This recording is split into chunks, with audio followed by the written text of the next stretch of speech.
자, 언약이라는 말 들어보셨죠? 이게 과연 뜨거운 사랑의 약속일까요? 아니면 깨트릴 수 없는 법 같은 걸까요? 오늘 이 오래된 질문의 핵심으로 한번 들어가 보겠습니다. 한번 생각해 볼까요? 우리 삶에서, 아니, 세상에서 가장 강력한 약속은 뭘까요? 관계를 완전히 바꿔놓고 어쩔 땐 운명까지 결정짓는 그런 약속들 말이에요. 사실 이런 종류의 깨트릴 수 없는 약속이라는 개념은 어디에나 있잖아요. 고대 예언자들의 세계에서는요, 바로 이 모든 의미를 딱 한 단어로 표현했습니다. 바로 베리트라는 아주 강력한 단어죠. 근데 이 베리트라는 단어가 어디서 왔는지는 학자들 사이에서도 의견이 분분해요. 뭐 자른다는 의식에서 왔다, 결정한다는 법적인 의미다, 서로를 묶는다는 뜻이다. 말이 많죠. 하지만 중요한 건 이거예요. 어떤 어원이든 간에 핵심은 두 사람 혹은 두 집단 사이에 아주 엄숙하고 깨트릴 수 없는 의무라는 겁니다. 자, 그럼 진짜 중요한 질문은 이거겠죠. 예언자들은 신과 인간의 관계를 설명할 때 이 강력한 베리트라는 개념을 어떻게 썼을까요? 이 베리트의 진짜 의미를 알려면요, 이걸 정말 완전히 다른 방식으로 해석했던 두 예언자의 이야기를 따라가 봐야 합니다. 자, 그럼 첫 번째 주자입니다. 바로 예언자 호세아의 시각으로 한번 들어가 보죠. 호세아한테의 언약은요, 그냥 차가운 법 조항이 적힌 계약서 같은 게 아니었어요. 이건 심장이 뛰는 관계, 바로 결혼이었던 거죠. 하나님이 이스라엘을 사랑하기로 선택한 데서 시작된 아주 열정적이고 때론 아슬아슬한 그런 결혼 관계 말입니다. 그래서 호세아는 야다라는 단어를 써요. 이게 그냥 알다라는 뜻인데요. 머리로 아는 그런 지식 말고요. 뭐랄까, 부부 사이처럼 서로를 깊이 아주 애틋하게 알아가는 그런 알을 말하는 거죠. 바로 이 구절이 핵심을 꿰뚫어요. 보세요. 아무리 사랑으로 맺어진 결혼이라도 거기엔 지켜야 할 약속, 일종의 결혼 서약 같은 게 있잖아요. 그게 바로 토라였던 겁니다. 그리고 호세아의 눈에는 이스라엘이 바로 그 서약을 깨고 있었던 거죠. 자, 여기서부터 진짜 재밌어집니다. 호세아의 이 뜨거운 관계 중심의 언약을요, 예언자 이사야가 보는 규율 중심의 언약과 딱 비교해보면 그 차이가 확 드러나거든요. 좋습니다. 그럼 이제 시선을 이사야에게로 돌려보죠. 과연 그는 얼마나 다른 그림을 그리고 있었을까요?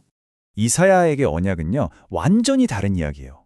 이건 인간의 감정 같은 게 끼어들 문제가 아니라 오직 하나님 중심적인 신적인 약속이었죠. 여기서 키워드는 절대적인 확실성이에요.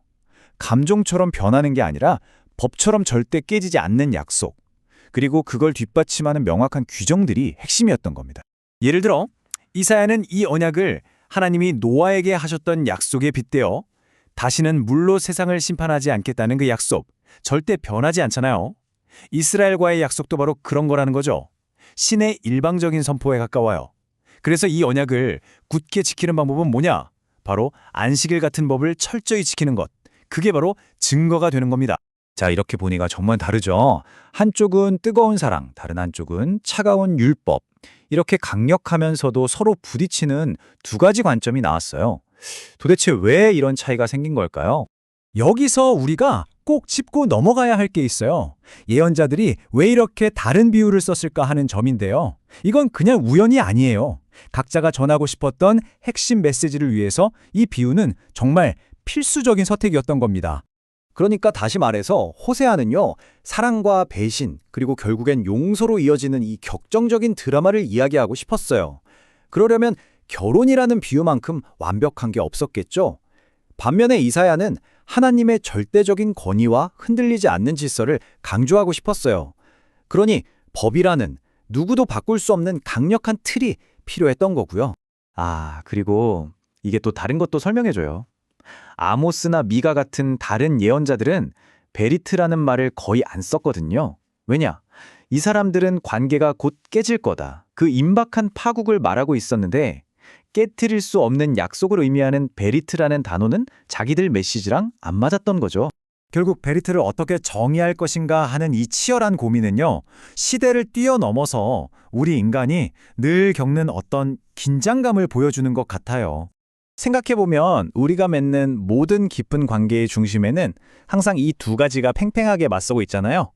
한쪽엔 뜨거운 감정적인 끌림이 있고 다른 한쪽엔 이걸 지켜내야 한다는 의무감, 약속 같은 게 있는 거죠. 그래서 이 베리트의 이야기는 우리에게 마지막 질문을 던집니다. 진정한 헌신이란 과연 열정적인 사랑일까요? 아니면 어떤 상황에서도 깨지지 않는 약속일까요? 어쩌면 정말 강한 관계라는 건 이 뜨거움과 차가움, 그 완벽한 긴장 속에서만 만들어지는 건 아닐까요?